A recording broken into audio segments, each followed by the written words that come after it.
ദീപകിന്റെ കേസിൽ ഇപ്പം ആ പ്രതിക്ക് ജാമ്യം കിട്ടിയില്ല. പ്രതിക്ക് ഈ നമ്മുടെ സമൂഹത്തിൽ അങ്ങനെ തെറ്റ് ചെയ്താലും ഒരാളിനോട് തെറ്റ് ചെയ്താലും ജാമ്യം കിട്ടുന്നൊരു സ്ഥിതിയാണ് ഇപ്പം നിലനിൽക്കുന്നത്. ഞാൻ പറയട്ടെ, നിയമത്തിൻ്റെ ഓരോ വഴിക്ക് പോകും. നിയമത്തിന് ഓരോ കാര്യങ്ങളുണ്ടാവും. ഈ ജാമ്യം കൊടുക്കണം ഇങ്ങനെ എന്നൊക്കെ ഓരോ കാര്യമുണ്ടാവും. പക്ഷെ അതെല്ലാം എന്തൊക്കെയാണെന്ന് കണ്ടുപഠിച്ചതിന് ശേഷം ചിലപ്പോൾ ജാമ്യം നിഷേധിക്കാം. നമുക്ക് ഈ കോടതിപരമായ കാര്യങ്ങളൊന്നും ആധികാരികമായിട്ട് പറയാനുള്ള അറിവൊന്നും എനിക്കില്ല. പക്ഷേ എന്ത് പ്രശ്നം വന്നാലും ഇങ്ങനെയുള്ള കാര്യങ്ങൾ, ഇതുപോലെയുള്ള കാര്യങ്ങൾ സപ്പോർട്ട് ചെയ്യാൻ ഞാൻ തയ്യാറല്ല. ഒരു സ്ത്രീ കുറ്റം ചെയ്തിട്ടുണ്ടോ ആ സ്ത്രീ ശിക്ഷിക്കപ്പെട തന്നെ വേണം. ആ അമ്മയുടെ കണ്ണീര് മാറ്റുന്നുണ്ടെങ്കിൽ ഈ സ്ത്രീക്ക് ശിക്ഷ കിട്ടണമെന്നാണ് എൻ്റെ അഭിപ്രായം. ചേച്ചി, അതുപോലെ തന്നെ ഈ പുരുഷന്മാർക്കും പ്രശ്നങ്ങൾ ഉണ്ടാകുന്ന പോലെ സ്ത്രീകൾക്കും പ്രശ്നങ്ങൾ, സൈബർ ബുള്ളിങ് ഒരുപാടുണ്ടാകും. ചേച്ചി കണ്ടിട്ടുണ്ടോന്ന് അറിയത്തില്ല, മറ്റേ കൊല്ലം സുധിച്ചേട്ടൻ്റെ വൈഫ് രേണു സുധി കേട്ടിട്ടുണ്ടോ?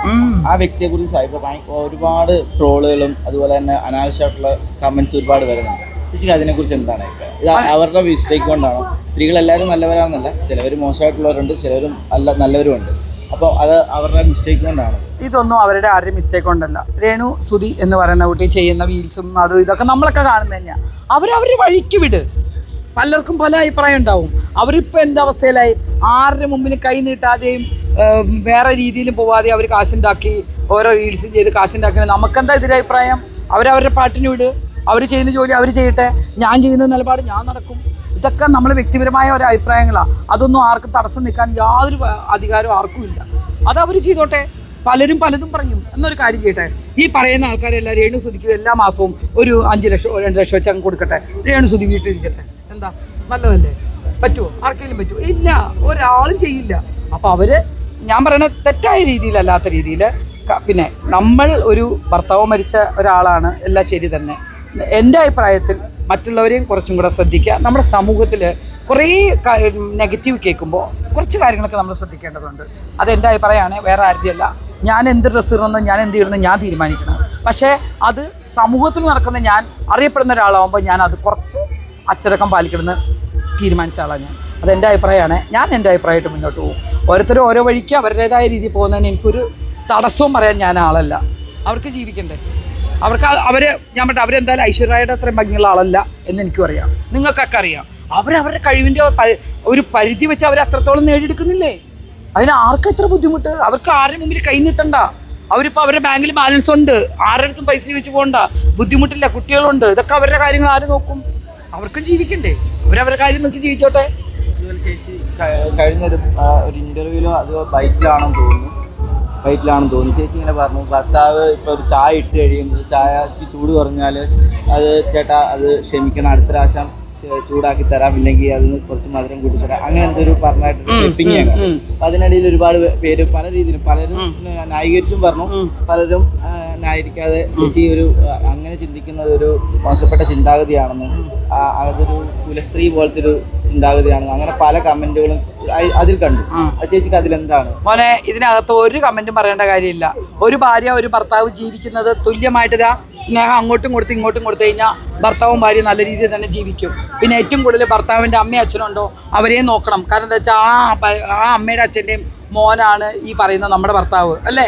അപ്പം നമ്മൾ അവരെയൊക്കെ നോക്കുക. കുടുംബം നന്നായിട്ട് പോകണമെന്നുണ്ടെങ്കിൽ നമ്മൾ കുറച്ച് സ്നേഹം കൊടുത്ത് സ്നേഹം മേടിച്ചാൽ മതി. അല്ലാതെ ചായക്കകത്ത് കുറച്ച് പഞ്ചസാര കൂടുതൽ അതല്ല ഞാൻ ഉദ്ദേശിച്ചത്. നമ്മൾ ചെയ്യുന്ന പ്രസൻറ്റേഷൻ, നിങ്ങൾ തന്നെ പറ. നിങ്ങളിപ്പോൾ ഇത്രയും ആമ്പിള്ളേർ നിൽക്കുന്നില്ലേ? നിങ്ങളോട് ദേഷ്യപ്പെട്ട് ഒരാൾ സംസാരിക്കുന്ന ഇഷ്ടം, അയ്യോ സോറി കേട്ടോ എനിക്ക് പറ്റിപ്പോയതാ, ഒന്ന് ക്ഷമിക്കുന്നതാണ്, നിങ്ങൾ ക്ഷമിക്കില്ലേ? ഇല്ല, നിങ്ങൾ പറയേ, നിങ്ങൾ പറ, നിങ്ങൾ ക്ഷമിക്കാതിരിക്കുമോ? നിങ്ങൾ ക്ഷമിച്ചിരിക്കും. അത് തന്നെ ഒരു ഭാര്യ, ഞാനൊരു തെറ്റ് ചെയ്ത ഭർത്താവിനോട് എന്ത് തെറ്റി, ഇപ്പോൾ ചായ എന്തെങ്കിലും ഉണ്ടാക്കി ചൂട് കുറഞ്ഞു പോവോ, പഞ്ചസാര കൂടി പോയി മനസ്സോ തിരക്കിനിടയിൽ പറ്റിപ്പോയതാ, ഒന്ന് ക്ഷമിക്കുമെന്ന് പറഞ്ഞാൽ ഏത് ഭർത്താവും ക്ഷമിക്കുന്നുള്ള ഒരു അറിവ് എനിക്കുണ്ട്. ഞാൻ അതേ പറഞ്ഞുള്ളൂ. ഇതൊന്നും ആരും പകർത്താൻ വേണ്ടി പറഞ്ഞതല്ല. നിങ്ങൾ ചായ കൊടുക്കാതിരിക്കുമോ, മധുരിടാതിരിക്കുമോ, ഉണ്ടാക്കി കൊടുക്കാതിരിക്കുമോ, ഇതൊന്നും എൻ്റെ വിഷയമല്ല. എൻ്റെ നിലപാട് എന്നും ഒരേപോലെ ആയിരിക്കും. പുരുഷന്മാരെ ഇനി ആരെന്തൊക്കെ പറഞ്ഞാലും എൻ്റെ മനസ്സിൽ അവർക്ക് ഒരു പടി മുന്നിൽ തന്നെ സ്ഥാനം. അതിന് ആര് പറഞ്ഞാലും, ഏത് കുലസ്ത്രീ എന്ന് വിളിച്ചാലും എനിക്കൊരു പ്രശ്നമില്ല. എനിക്ക് കുലവും സ്ത്രീ നോക്കി നടക്കുന്ന ഒരാളല്ല. ഞാനൊരു സ്ത്രീയാണ്, ഒരു അമ്മയാണ്. അപ്പോൾ അത് കുടുംബം നന്നായിട്ട് പോകണമെങ്കിൽ ഞാൻ അതിനു വേണ്ടി എന്ത് കാര്യങ്ങളും ഞാൻ നിലപാടെടുത്ത് മുന്നോട്ട് പോകും.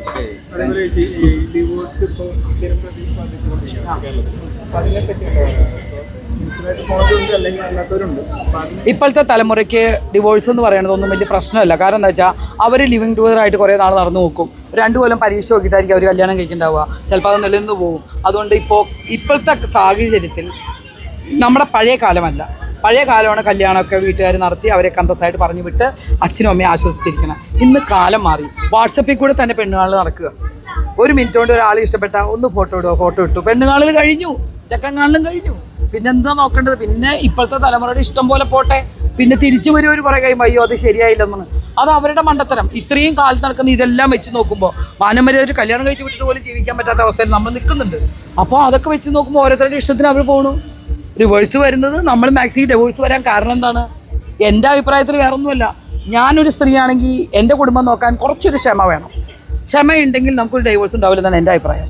കുടുംബത്തിലൊക്കെ കുറച്ച് ക്ഷമയും സമാധാനമൊക്കെ നമ്മളാണ്. 2 കൈ ഒരുമിച്ചടിച്ചാലേ ഒച്ച ഉണ്ടാവുള്ളൂ. ശരിയല്ലേ? ഞാനൊരു സെൽഫം താഴ്ന്നു കൊടുക്കാൻ തയ്യാറായ എൻ്റെ കുടുംബം എൻ്റെ കയ്യിലാണ്. എൻ്റെ കയ്യിലാണ് എൻ്റെ കുടുംബം ഇരിക്കുന്നത്. ശരിയാണോ? ഞാൻ കയറി വരുന്നൊരു സ്ത്രീയാണ്. അച്ഛൻ അമ്മയൊക്കെ പുതിയ ആൾക്കാരാണ്, അവിടെയുള്ള ആൾക്കാരൊക്കെ പുതിയ ആൾക്കാരാണ്. ഞാനൊന്ന് ക്ഷമിച്ച് അവരോട് നിന്ന് എൻ്റെ കുടുംബം നന്നായി പോകും. അതെൻ്റെ നിലപാട്. ഇനി പുതിയതായിട്ട് വരുന്ന ആൾക്കാർക്ക് എന്ത് നിലപാട് തോന്നിയാലും എനിക്കൊരു കുഴപ്പമില്ല. എൻ്റെ ജീവിതം ഞാൻ നന്നായിട്ട് കൊണ്ടുപോകും. അത്രയേ ഉള്ളൂ.